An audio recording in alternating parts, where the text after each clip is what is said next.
বুদ্ধিটা কারা দিছে আপনার ধানের আগা কাটার? ধানের আগা কাটতেছেন, বুদ্ধি দিছে কি আপনারে?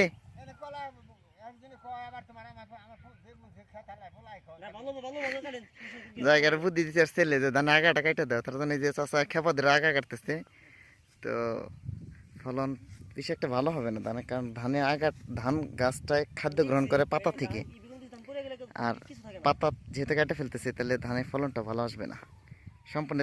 আসসালামু আলাইকুম। এই দেখেন একজন কৃষক তার ধান কেটে ফেলতেছে আগাগুলা। ধানটা অনেক লম্বা হয় দেখে এবার লম্বা হয় দেখে আঁকা কেটে ফেলাইতেছেন। মানে ধানটা লম্বা হয়ে গেছে গাছটা। ধানের নাম কি এটা? বাগুন বিচি ধান। তো বাগুন বিচি ধান লাগাইছে, ধানগুলো অনেক লম্বা হয় আর ধানটা মনে হয় খাইতেও অনেক সুস্বাদু, মানে চিকন চাউল, এটা পোলার চাউল বানায় আর কি। তো গাছটা অনেক লম্বা হয়ে গেছে দেখে যে চাচাই আমাদের নতুন কৃষক নি ধানের আগাগুলা কেটে দিতেছে। আমরা যতটুকু জানি ধান খাদ্য গ্রহণ করে, প্রত্যেকটা গাছ খাদ্য গ্রহণ করে পাতার থেকে, কিন্তু পাতাগুলা কেটে ফেললে তো ফলন ভালো হবে না। এই যে প্রত্যেকটা ধানের আগাগুলা কেটে ফেলাইছে, এই দেখেন, এই যে আগাগুলা কেটে ফেলাইছে, সব আগা কেটে ফেলাইছে। আগা কাটতেছে ওই যে কাশি দিয়ে ধাম ধুম করে কাটতে লাইছে। তো যাই হোক, তাহলে আপনি এটা আগে ধান আসে,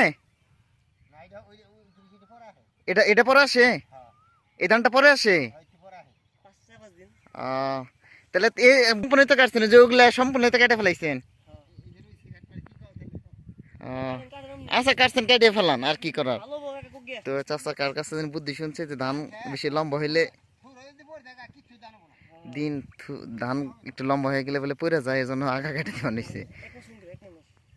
1 মানুষ করে বলে লম্বা হয়, মানে প্রায় 3-4 ফিট লম্বা হয় আর কি, এই জন্য ধানটা কেটে দিতেছে।